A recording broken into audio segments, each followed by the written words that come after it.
आज जन्माष्टमी का पावन त्योहार है। कृष्ण की जैसी पावनता हमें भी अपने जीवन में लाना चाहिए।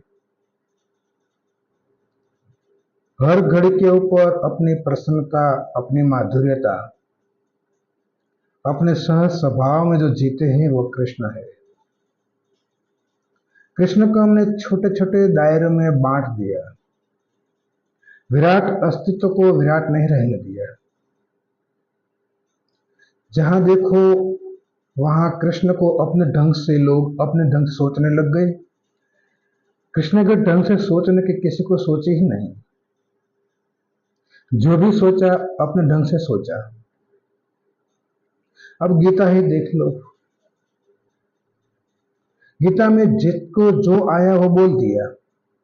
कोई व्यक्ति था तो गीता के लिए बस कर्मयोग के संबंध में लिखते थे, कोई भक्ति योग के संबंध में लिखते थे,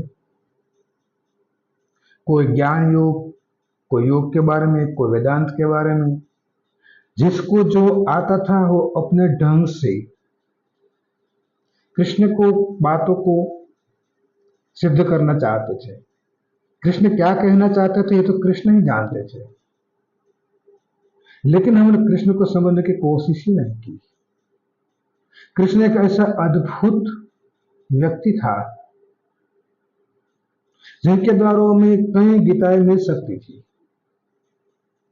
लेकिन हमने उसकी तरफ ख्याल ही नहीं रखा, न ध्यान दिया।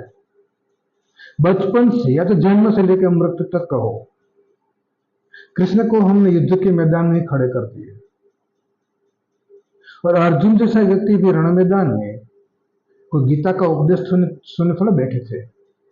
उनको तो राज चाहिए था। अपमान की प्रतिशोध की ज्वाला जो भीतर जल रही थी उसको ठंडी करना था। वो भी कृष्ण का उपयोग कर रहे थे। कृष्ण को समझते कौन थे?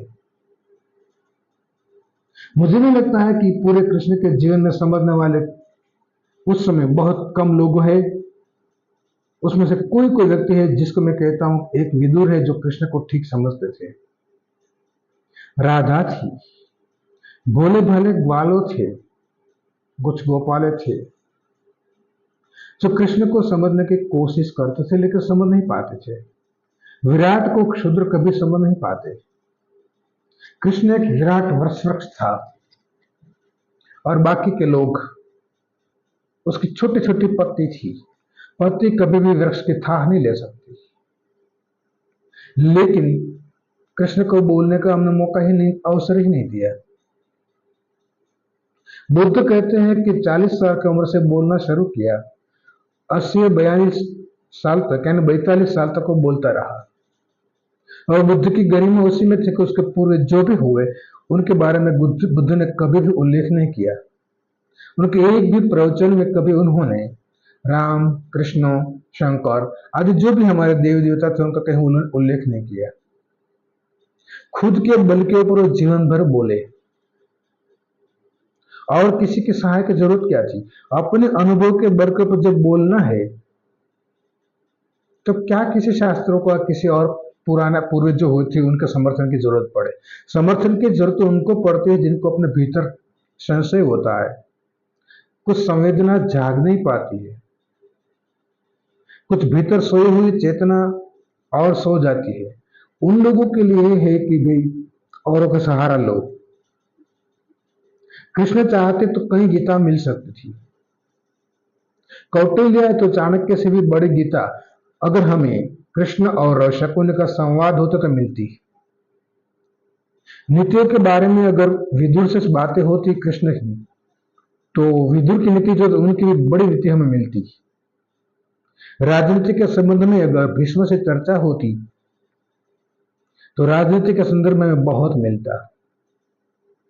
और प्रेम का तो अवतार कृष्ण थे। राधे के साथ जीवन भर प्रेम से जिए, हालांकि प्रत्येक व्यक्ति के साथ वो प्रेम से जिए हैं। पशु पक्षी वृक्ष पहाड़ों नदी नाला, एक भी कृष्ण के समय में ऐसी वस्तु पदार्थ व्यक्ति नहीं थी कि कृष्ण से भरी ना हो, चाहे द्वेष से भरी हो चाहे अनुराग से भरी हो, लेकिन केंद्र बिंदु पर तो कृष्ण ही था। लेकिन फिर भी हमने उसको समझने की कोशिश नहीं की। अगर दुर्योधन से कोई संवाद हुआ होता तो गदायुद्ध या तो और कूटनीति के बारे में थोड़ा मैं पता चलता। न युधिष्ठिर से कोई संवाद हुआ। अर्जुन से संवाद हुआ, वो भी उनकी इच्छा से नहीं हुआ। सिर्फ उनको अपने परिवार वाले मरते थे, वो अच्छा नहीं लगता था। राज तो चाहिए था भीतर, जो छूटने वाला था वो राज फिर भी उसको चाहिए था।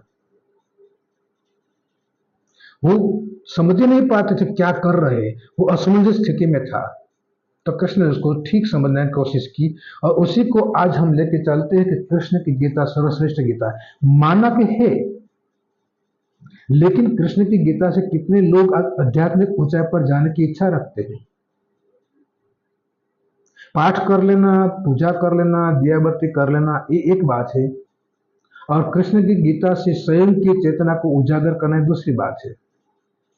कितने लोग करते हैं, नहीं कर पाते, उसकी हाजिरी में नहीं कर पाते, आप कैसे करोगे।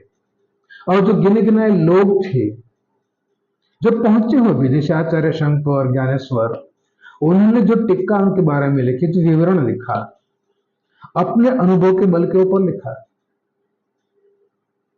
उसमें हमारा क्या है। आज भी लोग लिखते हैं, व्यापार के हाथ में आ जाते तो व्यापार के ढंग से लिख देते हैं। कृष्ण को समझना हो तो कृष्ण बनना पड़ेगा। कृष्ण से एक स्टेप तुम नीचे बैठोगे तो कृष्ण को समझ नहीं आएगी। अर्जुन जो बैठे थे वहां तुम बैठोगे तभी तक के लिए कृष्ण को समझ नहीं पाओगे। कृष्ण की जगह मतलब यह नहीं कि कृष्ण जिस सीट पर बैठे वहां बैठो। कृष्ण की जगह माने कृष्ण की चेतना जहां जागृत हुई है वहीं बैठने का है। अगर वहां तुम बैठ गए फिर गीता आप जो बोलोगे गीता बन जाएगी, और तब तक आप गीता रटते रहो, कुछ भी नहीं होगा। कई लोग मुझे कहते कि कृष्ण ने गाय चराई थी, गायों के समय में आपको बोलना चाहिए कि गाय चराए, आप कुछ बोलो। मैंने कहा कि कृष्ण ने गाय चराई थी माना, लेकिन बचपन में। जिंदगी भर क्यों कृष्ण तुम गाय चराना चाहते हो। तुम्हें गौशाला चलाना है तो चलाओ, नहीं चलाना तो नहीं चलाओ। ऐसे अद्भुत व्यक्ति से तुम गाय चराना चाहते हो। एक बार उन्होंने गोकुल छोड़ा, मथुरा गए, फिर आगे द्वारका, उसके बाद उन्होंने कभी गाय नहीं चराई। कई लोग बोलते हैं कृष्ण ने विदुर की भाजी खाई, केला के छिलके खा गए, भाजी खाई। लेकिन एक बार ये बात रचती है कि कृष्ण ने खाई, प्रेम नहीं था। लेकिन रोज अगर विदुर पत्नी उसको छिलका देते तो कृष्ण खा लेते। फिर नियम बन जाता। नियम कभी भी तुम्हें सहज जीवन जीने नहीं देता। तो कृष्ण ने एक बार भावावेश में अगर विदुर की पत्नी थी तो छिलका खा लिया, उचित था। लेकिन तुम अगर रोज छिलके देने लग जाओ कृष्ण को तो कौन खाएगा, तुम खाओगे। हम क्या करते हैं कि महान व्यक्तित्व जो होते हैं उसकी जीवनचर्या को अपनी जीवनचर्या के ढालने की कोशिश नहीं करते, लेकिन वो हमारी जीवनचर्या में ढले ऐसा हम चाहते हैं। एक बार उन्होंने कोई कृत्य किया तो बस बार बार वो करते रहे, दोहराते रहे, ये तो संभव ही नहीं है। बचपन में ठीक था, कृष्ण कभी नहाए धोए हो गए, गोपिया का चिर वस्त्रारण किया, लेकिन उसके बाद उन्होंने कभी कृत्य नहीं किया। जो चिर खींच सकते थे द्रौपदी का चिर पुर भी सकते थे, भर भी सकते थे। आज कितने लोग ऐसा है कि जो चिर किसे खींच सकते तो उसका चिर भर भी सकते। तो कृष्ण के साथ अपने तुलना नहीं करना है। कृष्ण से अपने अंतर यात्रा के बारे में सोचो। कृष्ण जैसा व्यक्ति इस दुनिया में कभी कभी आते हैं। कृष्ण के बाद शायद 5000 साल बाद फिर कोई कृष्ण पैदा नहीं कर पाए, हम कर भी नहीं पाएंगे। अद्भुत थे। एक एक वस्तु का उसके पास ज्ञान था, माहिती थी, नॉलेज था। कोई बात उसे छूटती नहीं थी। आगे क्या होने वाला है वो भी अनुमान कर लेते थे, और ठीक ऐसी घटना घटित होती थी।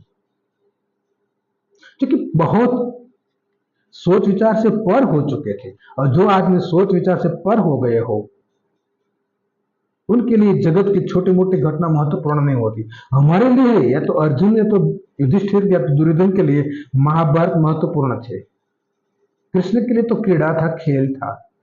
जिंदगी भर उन्होंने खेल खेला, क्रीड़ा करी, कोई जगह पर वो रुके नहीं। आज हम खेल को भी खेल नहीं रहने देते हैं, उसे हम बोझिला हो जाते हैं। खेल का मतलब ही होता है जो निर्बोझ हो जाओ।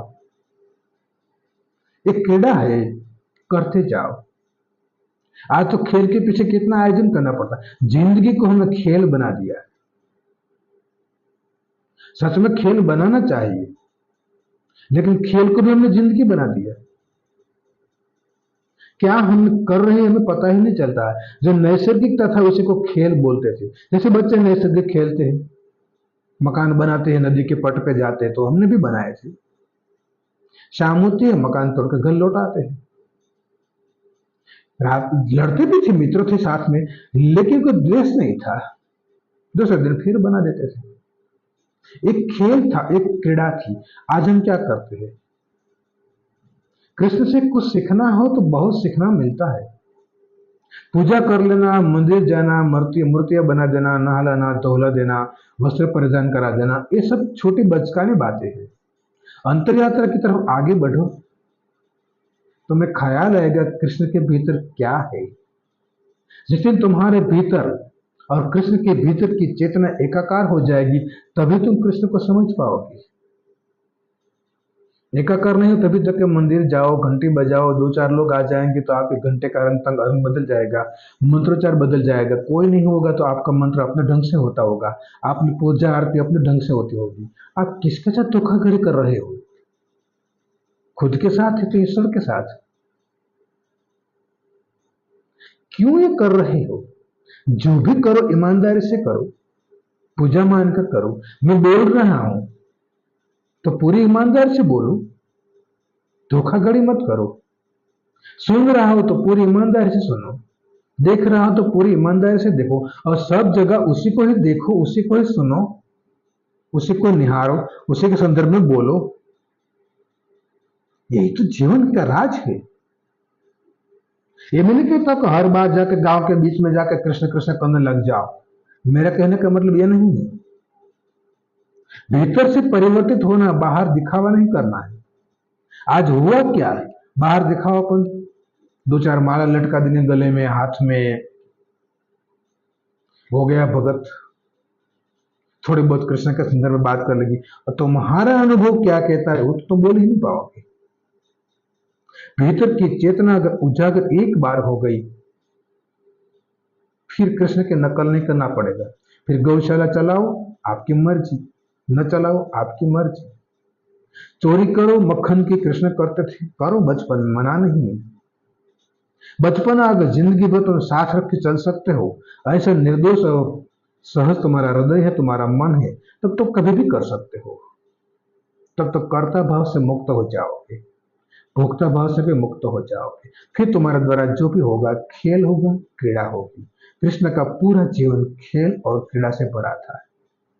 आपका जीवन भी ऐसा खेल और क्रीड़ा से भरा हो, सहज हो, नैसर्गिक हो, और कृष्ण को जानने की पूरी कोशिश करोगे।